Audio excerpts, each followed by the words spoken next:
بعض لوگ کہتے ہیں مصطفیٰ جان رحمت پہ لاکھوں سلام، یہ ہمارا اپنا گھڑا ہوا ہے کیونکہ یہ پہلے ذکر اس کا نہیں ہے۔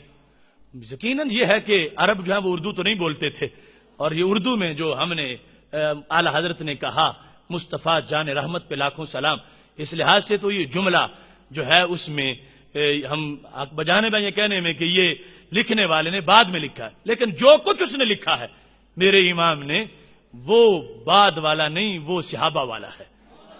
چونکہ جان رحمت کہا، جان رحمت، تو یہ انہوں نے آیت کریمہ کا ترجمہ کیا، وما ارسلناک الا رحمۃ للعالمین۔ اللہ فرماتا ہے ہم نے جہانوں کے لیے آپ کو رحمت بنایا۔ حالانکہ رحمت وصف ہے اور ذات پہ وصف نہیں بولا جاتا۔ آپ یہ نہیں کہتے کہ یہ قاری مختار صاحب قرات ہیں، آپ کہتے ہیں کہ یہ قاری ہیں، تو قاری ذات مال وصف ہے، قرات صرف وصف ہے۔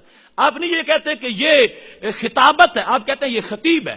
آپ یہ نہیں کہتے کہ یہ عدالت، آپ کہتے ہیں یہ عادل ہے، عدل کرنے والا ہے۔ تو اس طرح مطلب بنتا تھا یہ راحم ہے، رحمت کرنے والے، لیکن اللہ نے راحم نہیں فرمایا، فرمایا یہ رحمت ہے۔ تو مطلب کیا تھا کہ جب کوئی وصف کسی ذات میں بہت زیادہ ہو تو اس وقت صیغہ فاعل کا نہیں بولا جاتا، کہا جاتا ہے یہ تو عدالت ہی عدالت ہے، یہ تو علم ہی علم ہے۔ عالم کہنے سے علم کہنے میں شان بڑی ہے کہ کہا جائے وہ عالم نہیں، وہ تو علم ہے، کہ وہ اول سے لے کر آخر تک علم ہی علم ہے۔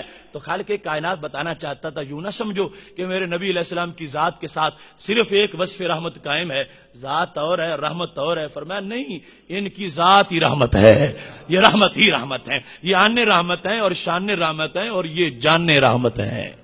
باقی لاکھوں سلام پر اگر کسی کو اعتراض ہے تو اس میں بھی اس کی بھول ہے، میرے نبی علیہ السلام پر لاکھوں نہیں کروڑوں سلام ہے۔ یہ تو ایک محبت کا انداز ہے، کثرت کا صیغہ ہے، وہ بیان کر دیا گیا۔ لہذا کوئی یہ کہے کہ ہم نے شمار کیا وہاں جاتے تھوڑے ہیں اور یہ کہتے زیادہ ہیں، یہ لاکھوں کہتے ہیں وہاں ہزاروں جاتے ہیں، کہ اس کی غلط فہمی ہے۔ تمہارے پاس وہ ہندسہ ہی نہیں جس سے نبی علیہ السلام کے سلاموں کو گنا جا سکے۔